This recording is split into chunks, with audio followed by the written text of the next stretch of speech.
The education web के इस YouTube channel में आप सभी का एक बार फिर से स्वागत है। आशा करती हूँ कि आप सब अच्छे होंगे।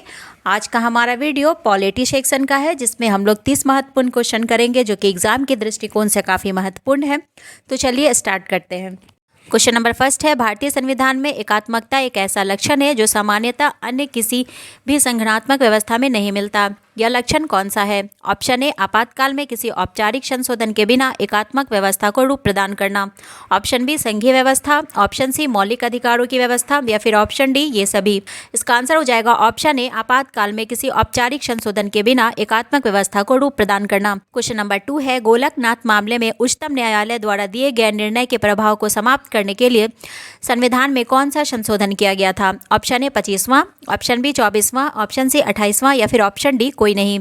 इसका आंसर हो जाएगा ऑप्शन बी 24वां संविधान संशोधन किया गया था गोलकनाथ मामले में उच्चतम न्यायालय द्वारा दिए गए निर्णय को समाप्त करने के लिए। क्वेश्चन नंबर 3 है, राष्ट्रपति और उपराष्ट्रपति के न रहने पर राष्ट्रपति का पद कौन संभालता है? ऑप्शन ए, सर्वोच्च न्यायालय का मुख्य न्यायाधीश। ऑप्शन बी, लोकसभा अध्यक्ष। ऑप्शन सी, राज्यसभा का सभापति। इसका आंसर हो जाएगा ऑप्शन ए, सर्वोच्च न्यायालय का मुख्य न्यायाधीश। क्वेश्चन नंबर 4 है, राष्ट्रपति किसे प्रधानमंत्री नियुक्त कर सकता है? ऑप्शन ए, जिसे राज्यसभा में विश्वास प्राप्त हो। ऑप्शन बी, जिसे लोकसभा में विश्वास प्राप्त हो। ऑप्शन सी, जिसे राज्यसभा और लोकसभा दोनों में विश्वास प्राप्त हो। या फिर ऑप्शन डी, इनमें से सभी। उसका आंसर हो जाएगा ऑप्शन बी, जिसे लोकसभा में विश्वास प्राप्त हो। नंबर 5 है, न्यायिक पुनर्विलोकन से तात्पर्य है। ऑप्शन ए, न्यायालय कार्यपालिका तथा व्यवस्थापिका के कार्यों की वैधानिकता की जांच करता है। ऑप्शन बी, न्यायालय केवल कार्यपालिका के कार्यों की वैधानिकता की जांच करता है, व्यवस्थापिका की नहीं। ऑप्शन सी, न्यायालय केवल व्यवस्थापिका के कार्यों की वैधानिकता की जांच करता है, कार्यपालिका की नहीं। या फिर ऑप्शन डी, इनमें से कोई नहीं। उसका आंसर हो जाएगा ऑप्शन ए, न्यायालय कार्यपालिका तथा व्यवस्थापिका के कार्यों की वैधानिकता की जांच करता है। क्वेश्चन नंबर 6 है, नीति निर्देशक तत्व के संविधान में व्यवस्था के क्या कारण थे? ऑप्शन ए, संविधान को सामाजिक परिवर्तन का अभिकरण बनाना। ऑप्शन बी, राजनीतिक लोकतंत्र की व्यवस्था करना। ऑप्शन सी, मौलिक अधिकारों की रक्षा करना। इसका आंसर हो जाएगा ऑप्शन ए, संविधान को सामाजिक परिवर्तन का अभिकरण बनाना। क्वेश्चन नंबर 7 है, संविधान में मौलिक कर्तव्य का उल्लेख नहीं था, इसे कौन से संविधान संशोधन द्वारा संविधान में उल्लेखित किया गया? ऑप्शन ए 44वां, ऑप्शन बी 42वां, ऑप्शन सी 40वां। इसका आंसर हो जाएगा ऑप्शन बी 42वां। क्वेश्चन नंबर 8 है, अखिल भारतीय सेवाओं का उद्देश्य है। ऑप्शन ए, संघ एवं राज्य के मध्य प्रशासनिक समायोजन करना। ऑप्शन बी, संघ एवं राज्य के मध्य राजनीतिक समायोजन करना। ऑप्शन सी, संघ एवं राज्य के बीच न्यायिक समायोजन करना। इसका आंसर हो जाएगा ऑप्शन ए, संघ एवं राज्य के मध्य प्रशासनिक समायोजन करना। क्वेश्चन नंबर 9 है, अध्यक्ष की अनुपस्थिति में विधानसभा की अध्यक्षता कौन करता है? ऑप्शन ए, उपाध्यक्ष। ऑप्शन बी, ऐसा व्यक्ति जो पद की प्रक्रिया में नियमों से निर्धारित किया गया हो।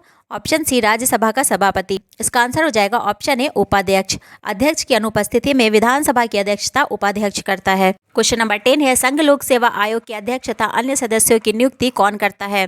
ऑप्शन ए, प्रधानमंत्री। ऑप्शन बी, राष्ट्रपति। ऑप्शन सी, राज्यपाल। इसका आंसर हो जाएगा ऑप्शन बी, राष्ट्रपति। क्वेश्चन नंबर 11 है, निम्नलिखित में कौन भारत के संविधान का अभिरक्षक है? ऑप्शन ए, भारत का राष्ट्रपति। ऑप्शन बी, भारत का प्रधानमंत्री। ऑप्शन सी, लोकसभा सचिवालय। ऑप्शन डी, भारत का उच्चतम न्यायालय। इसका आंसर हो जाएगा ऑप्शन डी, भारत का उच्चतम न्यायालय। सुप्रीम कोर्ट को भारत के संविधान का अभिरक्षक बनाया गया है। क्वेश्चन नंबर 12 है, भारत की प्रभुता, एकता और अखंडता की रक्षा करे और अक्षुण्ण रखे, यह उपबंध किसमें किया गया है? ऑप्शन ए, संविधान की उद्देशिका। ऑप्शन बी, राज्य के नीति निर्देशक तत्व। ऑप्शन सी, मूल अधिकार। या फिर ऑप्शन डी, मूल कर्तव्य। इसका आंसर हो जाएगा ऑप्शन डी, मूल कर्तव्य। नंबर 13 है, भारत के संविधान में कल्याणकारी राज्य का आदर्श कहाँ प्रतिष्ठापित है? ऑप्शन ए, उद्देशिका। ऑप्शन बी, राज्य के नीति निर्देशक तत्व। ऑप्शन सी, मूल अधिकार। ऑप्शन डी, 7वीं अनुसूची। उसका आंसर हो जाएगा ऑप्शन बी, राज्य के नीति निर्देशक तत्व। क्वेश्चन नंबर 14 है, निम्नलिखित कथनों में से कौन सा या से सही है? ऑप्शन ए, लोकसभा में लंबित कोई विधेयक जिसे लोकसभा ने पारित नहीं किया है, लोकसभा के विघटन पर व्यवगत नहीं होगा। ऑप्शन बी, लोकसभा में लंबित कोई विधेयक उसके सत्रावसान पर व्यवगत हो जाता है। इसका आंसर हो जाएगा ऑप्शन ए, लोकसभा में लंबित कोई विधेयक जिसे लोकसभा ने पारित नहीं किया है, लोकसभा के विघटन पर लैप्स नहीं होगा। नंबर 15 है, राष्ट्रीय हित में भारत की संसद राज्य सूची में किसी भी विषय पर विविध शक्ति प्राप्त कर लेती है यदि इसके लिए एक संकल्प है। ऑप्शन ए, लोकसभा द्वारा अपनी संपूर्ण सदस्य संख्या के कम से कम 2/3 बहुमत से पारित कर लिया जाए। ऑप्शन बी, लोकसभा द्वारा अपनी संपूर्ण सदस्यता के साधारण बहुमत से पारित कर लिया जाए। ऑप्शन सी, राज्यसभा द्वारा अपनी संपूर्ण सदस्यता के साधारण बहुमत से पारित कर लिया जाए।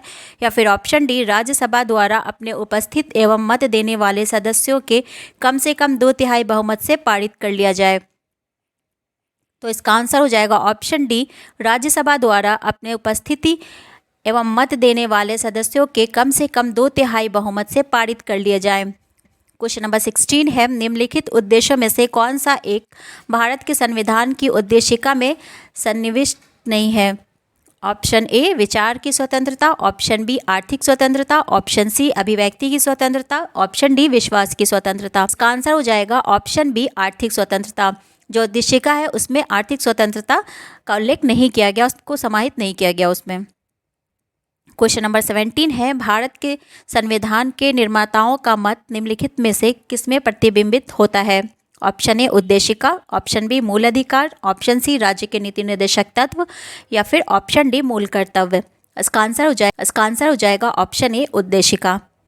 क्वेश्चन नंबर 18 है, भारत के संविधान में शोषण के विरुद्ध अधिकार द्वारा निम्नलिखित में से कौन सा परिकल्पित है। ऑप्शन ए, मानव देह व्यापार और बंधुआ मजदूर का निषेध। ऑप्शन बी, अस्पृश्यता का उन्मूलन। ऑप्शन सी, अल्पसंख्यकों के हितों की सुरक्षा। ऑप्शन डी, कारखानों और खदानों में बच्चों के नियोजन का निषेध। नीचे दिए गए कोड का प्रयोग करें, इसमें से सही आंसर चुनना है। तो इसका आंसर हो जाएगा ऑप्शन सी, 1 और 4, मानव देह व्यापार और बंधुआ मजदूरी का निषेध और कारखानों और खदानों में बच्चों के नियोजन का निषेध। क्वेश्चन नंबर 19 है, निम्नलिखित कथनों में से कौन सा एक सही है। ऑप्शन ए, अधिकार नागरिकों के विरुद्ध राज्य के दावे हैं। ऑप्शन बी, अधिकार वे विशेष अधिकार हैं जो किसी राज्य के संविधान में समाविष्ट है। ऑप्शन सी, अधिकार राज्य के विरुद्ध नागरिक के दावे हैं। या फिर ऑप्शन डी, अधिकार अधिकांश लोगों के विरुद्ध कुछ नागरिकों के विशेष अधिकार हैं। इसका आंसर हो जाएगा ऑप्शन सी, अधिकार राज्य के विरुद्ध नागरिकों के दावे हैं। क्वेश्चन नंबर 20 है, भारत के संदर्भ में नौकरशाही का निम्नलिखित में से कौन सा उपयुक्त चरित्र चित्रण है। ऑप्शन ए, संसदीय लोकतंत्र की व्याप्ति को विस्तार देने वाला अभिकरण। ऑप्शन बी, संघीय ढांचे को सुदृढ़ करने वाला अभिकरण। ऑप्शन सी, राजनीतिक स्थायित्व और आर्थिक वृद्धि को सुलभ बनाने वाला अभिकरण। या फिर ऑप्शन डी, लोक नीति को कार्यान्वित करने वाला अभिकरण। इसका आंसर हो जाएगा ऑप्शन डी, लोक नीति को कार्यान्वित करने वाला अभिकरण। क्वेश्चन नंबर 21 है, निम्नलिखित कथनों पर विचार कीजिए। पहला है, भारत का राष्ट्रपति ऐसे स्थान पर जिसे वह ठीक समझे संसद का सत्र आहूत कर सकता है। दूसरा है, भारत का संविधान एक वर्ष में संसद के 3 सत्रों का प्रावधान करता है, सभी 3 सत्रों को चलाना अनिवार्य नहीं है। तीसरा है, संसद एक वर्ष में 3 सत्रों के लिए बैठक कर सकती है। इसका ऑप्शन हो जाएगा सही आंसर ऑप्शन सी, 1 और 3। क्वेश्चन नंबर 22 है, राज्यसभा की लोकसभा के समान शक्तियाँ किस क्षेत्र में है। ऑप्शन ए, नई अखिल भारतीय सेवाएं गठित करने के विषय में। ऑप्शन बी, संविधान के संशोधन करने के विषय में। ऑप्शन सी, सरकार को हटाने में। या फिर ऑप्शन डी, कटौती प्रस्ताव करने के विषय में। तो इसका आंसर हो जाएगा ऑप्शन ए, संविधान में संशोधन करने के विषय में राज्यसभा और लोकसभा की शक्तियाँ समान है। क्वेश्चन नंबर 23 है, संवैधानिक सरकार का आशय क्या है। ऑप्शन ए, किसी राष्ट्र की परिसंघीय संरचना वाली एक प्रतिनिधि सरकार। ऑप्शन बी, कोई सरकार जिसके प्रमुख के पास नाम मात्र की शक्तियां हैं। ऑप्शन सी, कोई सरकार जिसके प्रमुख के पास वास्तविक शक्तियां हैं। ऑप्शन डी, कोई सरकार जो संविधान की सीमाओं से परिबद्ध। तो इसका आंसर हो जाएगा ऑप्शन डी, कोई सरकार जो संविधान की सीमाओं से परिबद्ध हो। क्वेश्चन नंबर 24 है, कानून को लागू करने के मामले में कोई विधान जो किसी कार्यपालक अथवा प्रशासनिक प्राधिकारी को अनिर्देशित एवं अनियंत्रित विवेक अधिकार देता है, भारत के संविधान में निम्नलिखित अनुच्छेदों में से किसका उल्लंघन करता है। ऑप्शन ए, अनुच्छेद 14। ऑप्शन बी, अनुच्छेद 28। ऑप्शन सी, अनुच्छेद 32। ऑप्शन डी, अनुच्छेद 44। तो इसका आंसर हो जाएगा ऑप्शन ए, अनुच्छेद 14। क्वेश्चन नंबर 25 है, भारतीय राज्य व्यवस्था में निम्नलिखित में से कौन सी अनिवार्य विशेषताएं हैं जो यह दर्शाती है कि उसका स्वरूप संघीय है। ऑप्शन ए, न्यायपालिका की स्वतंत्रता सुरक्षित है। ऑप्शन बी, संघ की विधायिका में संगठक इकाइयों के निर्वाचित प्रतिनिधि होते हैं। ऑप्शन सी, केंद्रीय मंत्रिमंडल में क्षेत्रीय पार्टियों के निर्वाचित प्रतिनिधि हो सकते हैं। ऑप्शन डी, मूल अधिकार न्यायालयों द्वारा प्रवर्तनीय है। इसका आंसर हो जाएगा ऑप्शन ए, न्यायपालिका की स्वतंत्रता सुरक्षित है। क्वेश्चन नंबर 26 है, भारत का संसदीय लोकतंत्र मॉडल ब्रिटिश मॉडल से किस प्रकार भिन्न है। पहला है, ब्रिटिश संसद सर्वोपरि अथवा संप्रभु है, किंतु भारत में संसद की विधि निर्माण की शक्ति परिसीमित है। दूसरा है, भारत में संसद के किसी अधिनियम के संशोधन की संवैधानिकता से संबंधी मामले उच्चतम न्यायालय द्वारा संविधान पीठ को भेजे जाते हैं। नीचे दिए गए गुट का प्रयोग कर सही उत्तर चुनें। ऑप्शन ए, केवल एक। ऑप्शन बी, केवल दो। ऑप्शन सी, एक और दो। ऑप्शन डी, न तो एक न तो दो। इसका आंसर हो जाएगा ऑप्शन सी, एक और दो, दोनों सही है। क्वेश्चन नंबर 27 है, पंचायती राज व्यवस्था का मूल उद्देश्य क्या सुनिश्चित करना है। पहला है, विकास की जन भागीदारी। दूसरा है, राजनीतिक जवाबदेही। तीसरा है, लोकतांत्रिक विकेंद्रीकरण। और चौथा है, वित्तीय संग्रहण। ऑप्शन ए, केवल 1 2 3। ऑप्शन बी, केवल 2 4। ऑप्शन सी, केवल 1 3। या फिर ऑप्शन डी, 1 2 3 4। इसका आंसर हो जाएगा ऑप्शन सी, केवल 1 और 3। विकास की जन भागीदारी और लोकतांत्रिक विकेंद्रीकरण। 28 है, निम्नलिखित कथनों पर विचार करें। पहला है, किसी भी व्यक्ति को पंचायत का सदस्य बनने के लिए न्यूनतम निर्धारित आयु 25 वर्ष है। दूसरा है, पंचायत के समय पूर्व भंग होने के पश्चात पुनर्गठित पंचायत केवल अवशिष्ट समय के लिए ही जारी रहती है। इसका आंसर हो जाएगा ऑप्शन 2, पंचायत के समय पूर्व भंग होने के पश्चात पुनर्गठित पंचायत केवल अवशिष्ट समय के लिए ही जारी रहती है। क्वेश्चन नंबर 29 है, निम्नलिखित कथनों में से भारतीय नागरिक के मूल कर्तव्य के विषय में कौन सा या से सही है। पहला है, इन कर्तव्यों को परिवर्तित करने के लिए एक विधायी प्रक्रिया दी गई है। दूसरा है, वे विधेयक कर्तव्यों के साथ परस्पर संबंधित रहते हैं। तीसरा है, दोनों। और चौथा है, कोई नहीं। इसका आंसर हो जाएगा ऑप्शन 4, कोई नहीं।